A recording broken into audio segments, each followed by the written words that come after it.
Welcome to this week's message from Anthem Church. We're so glad you're joining us online today. Our prayer is that this message encourages you, strengthens your faith, and helps you take your next step in following Jesus. So good to be together today. As has already been said, Rich and Jax are in Joburg ministering at Free Church, and Nix and I are actually in Westfall, but I decided because I'm preaching on camera, I would like to sit under my own ministry. And so today, this Sunday, I'm sitting under my own ministry in Westfall, and I trust that it's that I receive from myself what God has for us this morning. So I'm excited to be together.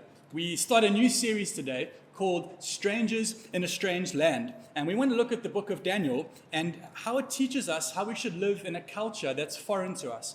Friends, we have to remind ourselves as Christians, this world is not our home. We were not created to live in a world that knows sin and death and corruption. We were created to live in a world that only knows the fullness of the kingdom, love, peace, joy, fullness. That's what we were created to live in. And so the world that we live in, because it's broken and fallen, is strange to us. It's foreign to us. And we are strangers in this strange land. And I'm not sure how many of you have seen the movie 300, but the opening scene is this. The Persian ambassador comes to the Spartan king. Now, a little bit of background. Persia is one of the biggest empires in the world at the time. And what they would do is they would go to a nation that they wanted to conquer, and they would say to the king of that nation, give us an offering of earth and of water, symbolizing that all of our resources and all of the products of our land belong to you. And if they made that offering, they would become part of the Persian Empire under Persian rule without having to go through a war, but subjugated by the Persians.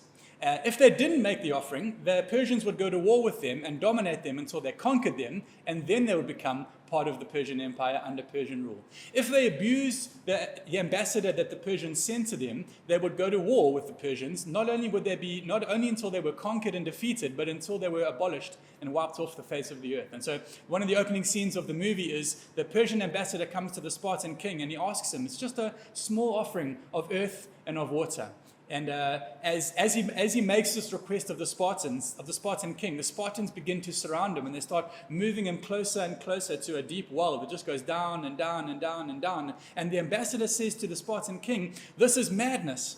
And King Leonidas responds with the words that set up the entire movie, if you know it, the most Scottish accent that any Spartan ever had. This is not madness, thus os Sparta. And that's the movie. That's the line that sets up the entire movie. What he's saying is, the small offering that you're asking me to make of earth and of water is too much of a compromise for us to make. There's many kings and many nations before him that would have made that offering, telling themselves that they could avoid war and death if they just made the small offering. After all, it's just a small offering. It's just a little bit of earth and a little bit of water. And if I make that small offering, I can avoid war and I can avoid death for my people. But we will live in subjugation to the Persians. So the Persians and the Babylonians are different people. They're different natures, different nations, different languages, different cultures. But their strategy for conquest is very, very similar. We will enact violence on you, and then we'll get you to make what seem like really, really small, insignificant compromises until you lose your identity and why you exist, and all that is left is Babylon. This is what they do with Daniel. We pick up the story in Daniel chapter 1, and it says this. In the 3rd year of the reign of King Jehoiakim of Judah, Nebuchadnezzar, king of Babylon, came to Jerusalem and besieged it.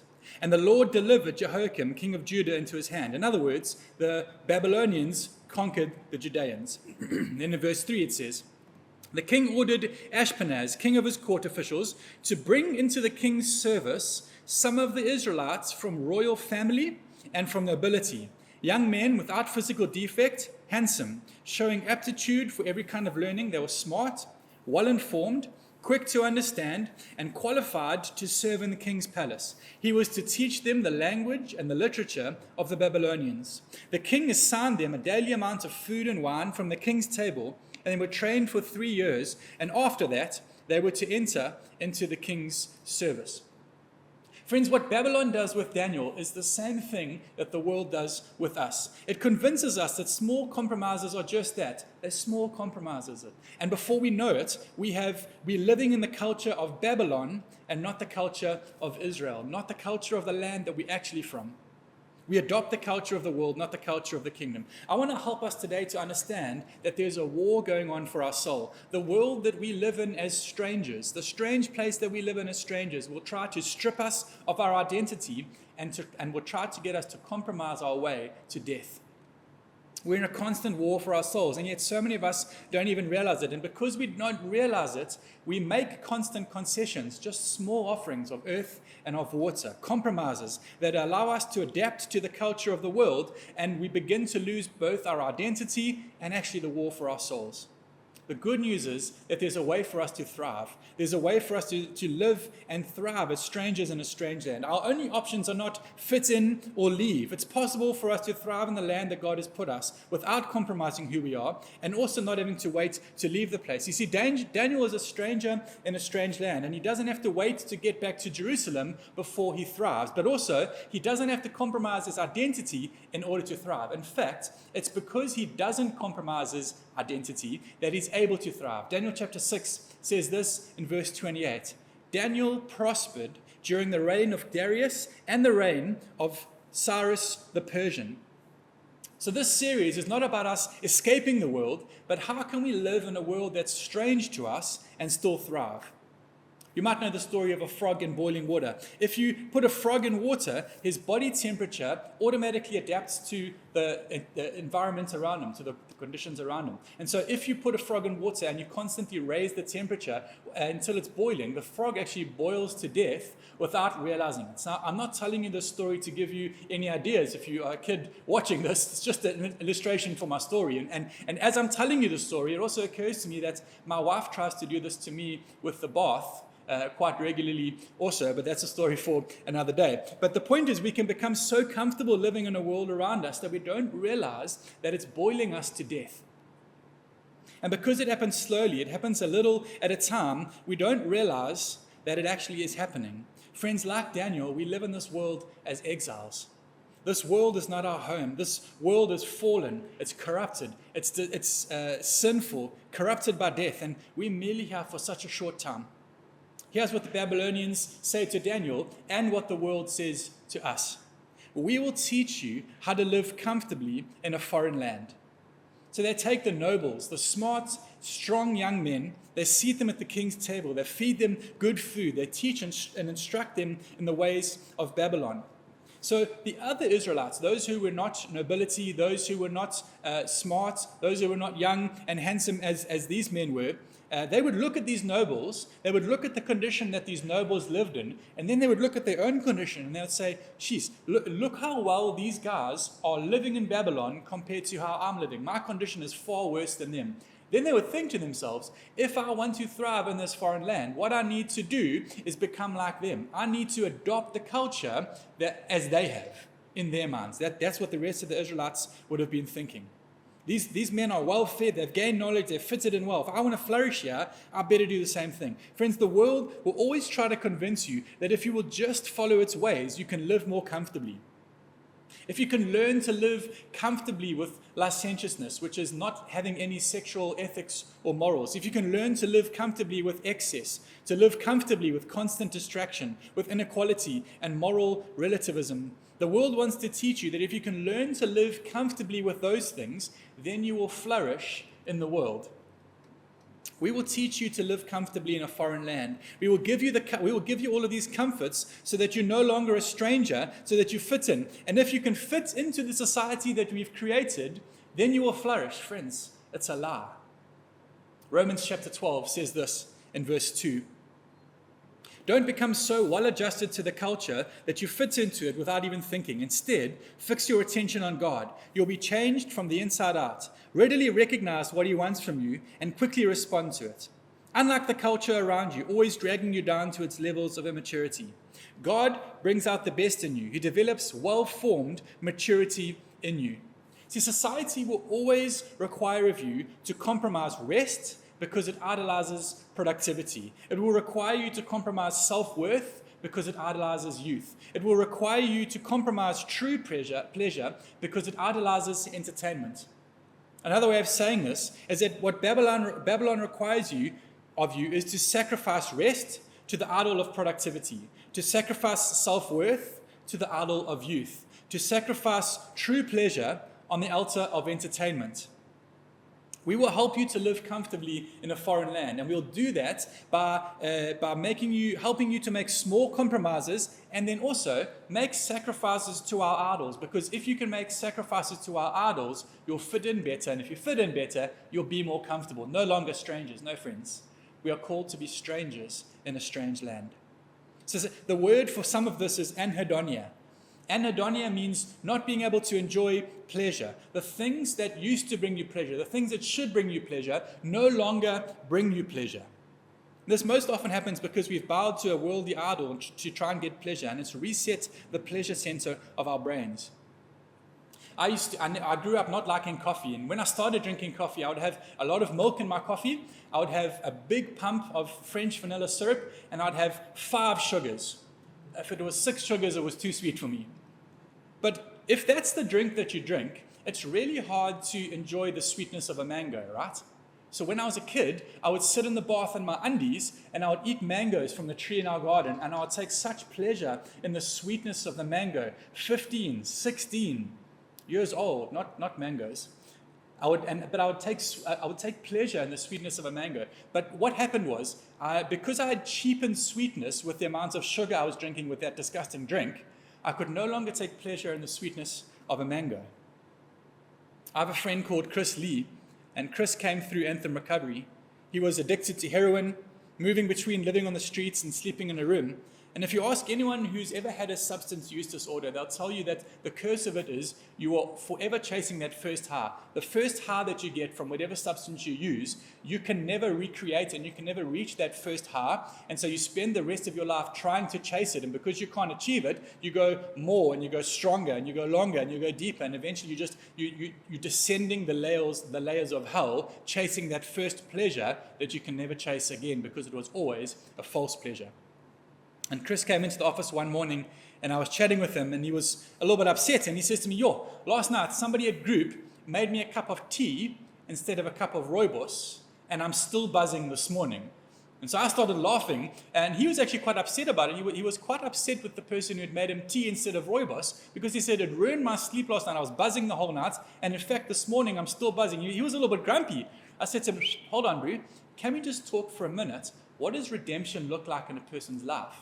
A few years ago, you were chasing high that you couldn't attain through heroin, and now a cup of tea is buzzing you for 12 or 13 hours. A cup of tea. What does redemption look like in a person's life?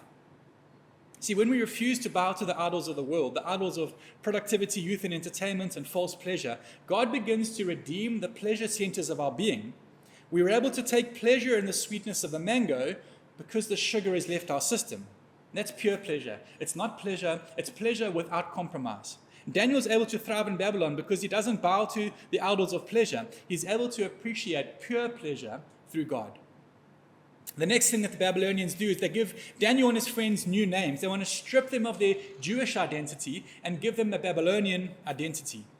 The world does the same thing to us.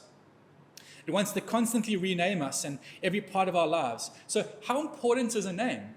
Well, it gives you identity, and also it's a confession. Every time you speak your name, or any time somebody else speaks your name, it's a confession over your life. And so it's one of the reasons why we see in Scripture, God sometimes renames people when he encounters them. So the meaning of your name is important.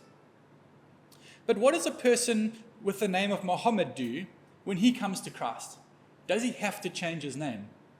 If there's a specific negative meaning to your name, does God always require you to change it? As a rule, definitely not, but maybe. That's as clear as I can be with you. I think a helpful question to ask is, Father, what do you call me?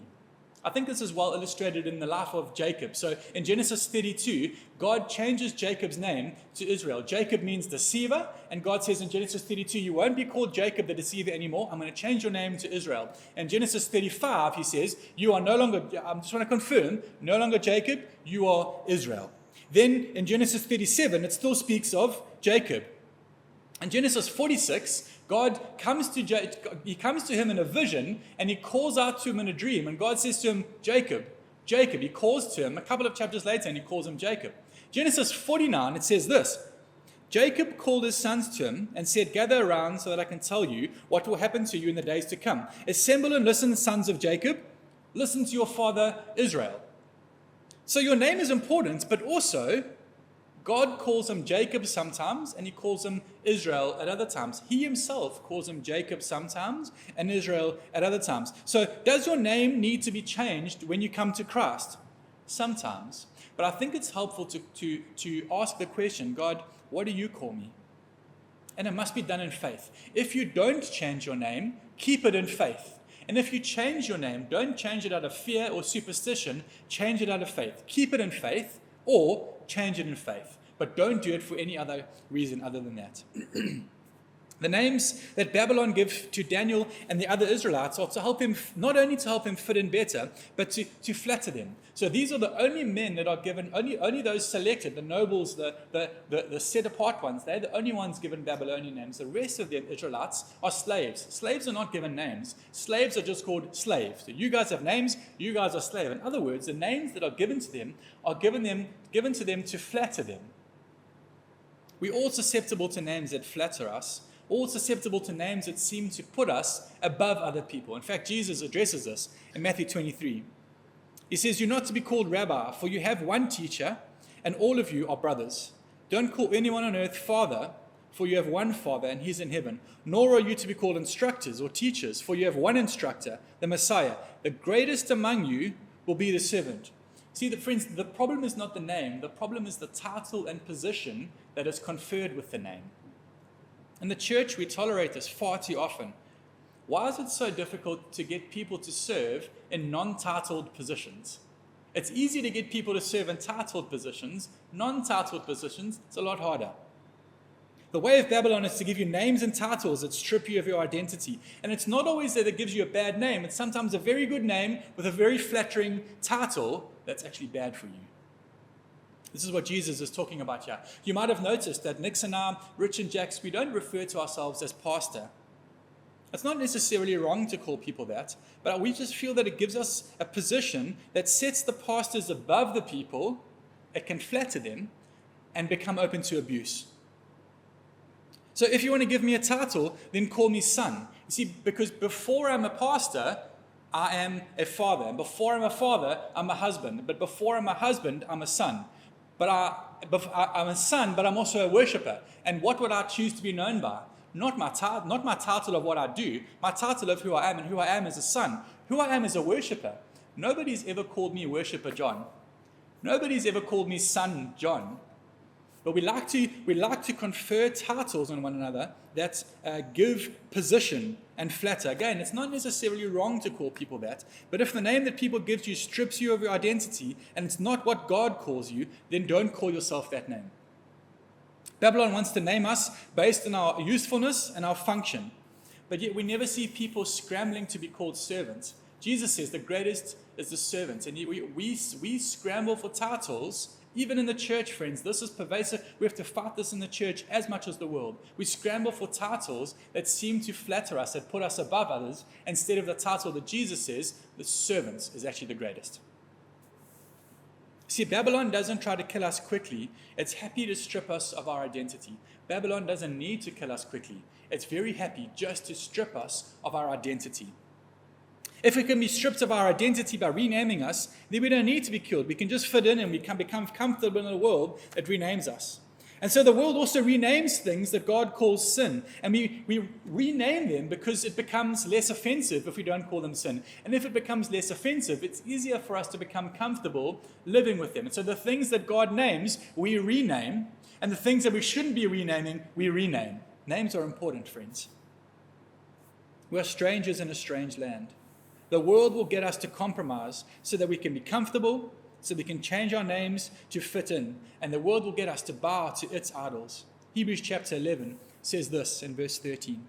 All of these people, speaking about heroes of the faith, were still living by faith when they died. They did not receive the things they promised. They only saw them and welcomed them from a distance, admitting that they were foreigners and strangers on earth. Instead, they were longing for a better country, a heavenly one. Therefore, God is not ashamed to be called their God, for he has prepared for them a city. So how then should we live in exile? Daniel chapter 6, verse 28. Daniel prospered during the reign of Darius and of Cyrus the Persian. And we want to do the same. We want to prosper as strangers in a strange land. How can we do that? So faithfulness begins with small decisions to remember who you belong to before the world tells you who you are. Faithfulness begins with small decisions to remember who you belong to before the world tells you who you are. So you might not know the name Jochebed, but you might be familiar with her story. Jochebed is Moses' mother. Just before Moses is born, Pharaoh gives a decree to his people that every Israelite's son under the age of 2 is to be killed. And so Jochebed takes Moses, and for 3 months she's able to hide him and move him around and keep him hidden and keep him a little bit safe for 3 months. And then after 3 months, it actually becomes impossible for her. And so she makes a basket and she puts him in the river, not out of fear, but out of faith. Pharaoh's own daughter finds Moses, and she decides to raise him as her own, but she needs help doing it. See, she's a princess in a palace. She can't raise children on her own. She needs help doing it. And so who does she hire? Exodus chapter 2 says this in verse 7. Then his sister asked Pharaoh's daughter, shall I go and get one of the Hebrew women to nurse this baby that you have found, the baby being Moses? So Pharaoh's daughter answers, yes. So the girl went and she got the baby's mother. She got Moses' mother, Jochebed. Pharaoh's daughter said to her, take this baby and nurse him for me, and I will pay you. So Jochebed ends up getting paid to raise her own son. If you're a parent, just close your eyes with me for 1 minute and imagine this scenario. Somebody is paying you to raise your own children. That's the dream. Jochebed is living the dream here. Imagine you got to raise your kids on somebody else's dime. You got to raise your kid on somebody else's account. And not only somebody else, that somebody else is the richest person in the entire country. And they're paying you to raise your own kid. Jochebed, as the mother of Moses, has favor that we don't very often speak about in the church. And it starts because she does a small act in faith. Hebrews chapter 11, verse 24. By faith, Moses, when he had grown up, refused to be known as the son of Pharaoh's daughter. He chose to be mistreated along with the people of God rather than enjoy the fleeting pleasures of sin. How does Moses get this faith? How does Moses even know that he's an Israelite and not an Egyptian? And how on earth does Moses choose to be mistreated with people that he doesn't know rather than live comfortably with people that he does know, people that he's comfortable with, and with the lady that adopted him from the reed bed? Moses doesn't magically figure all of this out. Moses is discipled by his mother Jochebed, and he's taught who he is. Faithfulness begins with small decisions to remember who you belong to before the world tells you who you are. What small decisions toward faithfulness can we make to remember our correct identity rather than the one the world puts on us? Simple. Be actively aware that there is a war for your soul. When we go about our business, oblivious to the fact that there's a war for our souls busy happening, oblivious that the world is trying to squeeze us into its mold to make us make small compromises, to enable us to live in comfort and to fit in better with the world around us, then we're not neutral, we're actually losing the war. This might sound overly dramatic to you. Surely my salvation is secure in Jesus. Surely I'm saved by the faith of Christ and not by how well I live my life. That's absolutely true. But also, a sign that I have received true salvation is that I come out of the world, is that I'm separate from them, is that I no longer conform to the pattern of the world, but I'm transformed by the renewing of my mind. That is a fruit of salvation. And so what I'm speaking about this morning is not a matter of earning salvation, it's a matter of making sure that there's fruit in our salvation. Because if there's not fruit in our salvation, we've got to question, is there salvation at all? So being formed into the image of Jesus, the process of every area of my life beginning to look more and more like him, more and more like his kingdom, is called spiritual formation. And here's the thing about spiritual formation. It's always happening. It's constantly happening. Every single day, you are being spiritually formed into something, whether you know it or not, and whether you like it or not. And it's either happening intentionally or it's happening unintentionally. But it's always happening. So every day that Daniel lives in Babylon, he's either looking more like an Israelite, always looking more like a Babylonian. There's no middle ground. He's either going one way or he's going the other. He's either unintentionally looking more like a Babylonian or he's intentionally looking more like an Israelite. If he makes small compromises, if he gives just small offerings of earth and water, if he gives in to the name that Babylon gives him, if he allows Babylon to not kill him, but to just strip him of his identity, then he's losing the war. Then he's being unintentionally formed into the image of Babylon and not intentionally formed into the image of Yahweh, the God that he serves, the God that he comes from.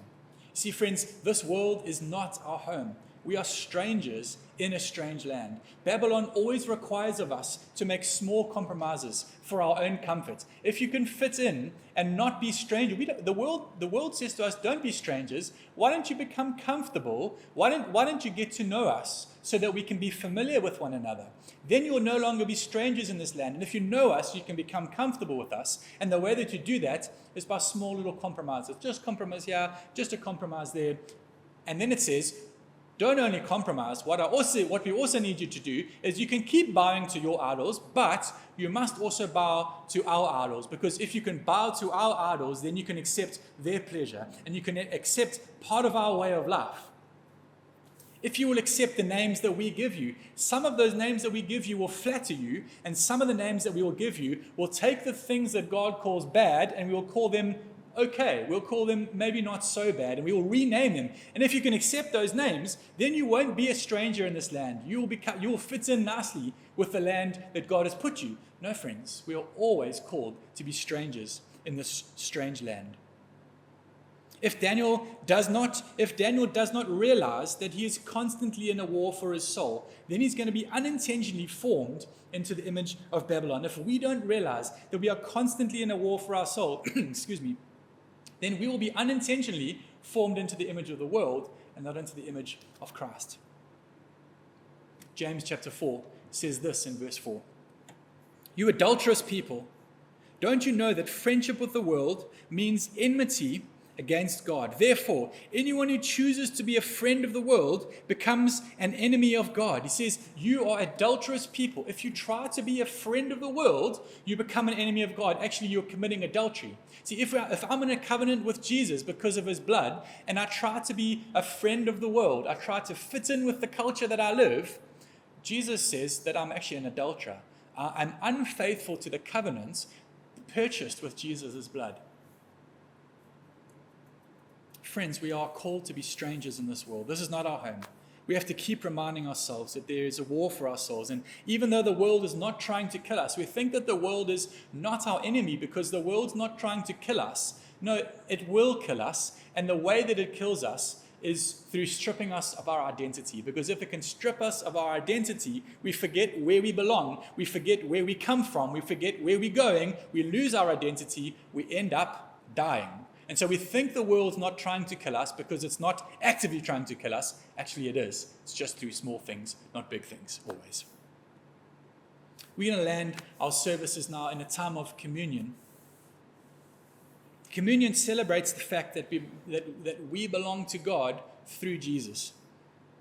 That because of Jesus' body and his blood shed for us, we have been purchased for him and him exclusively. Friends, you and I are not adulterers that are married to Jesus and yet having an affair with the world. This communion meal does that. This communion meal reminds us of the covenant, the marriage covenant that we have between us and Jesus. We are not adulterers, married to Jesus, having an affair with the world. This is the significance of the communion meal that we celebrate together. And so I want to invite up those that are helping serve communion, facilitating that moment, and then they're going to land the service for us. Thank you for watching today's message. If you'd like to take your next step with us, get connected, or find out more about Anthem, visit our website or reach out through the Church Center app. We'd love to walk the journey with you.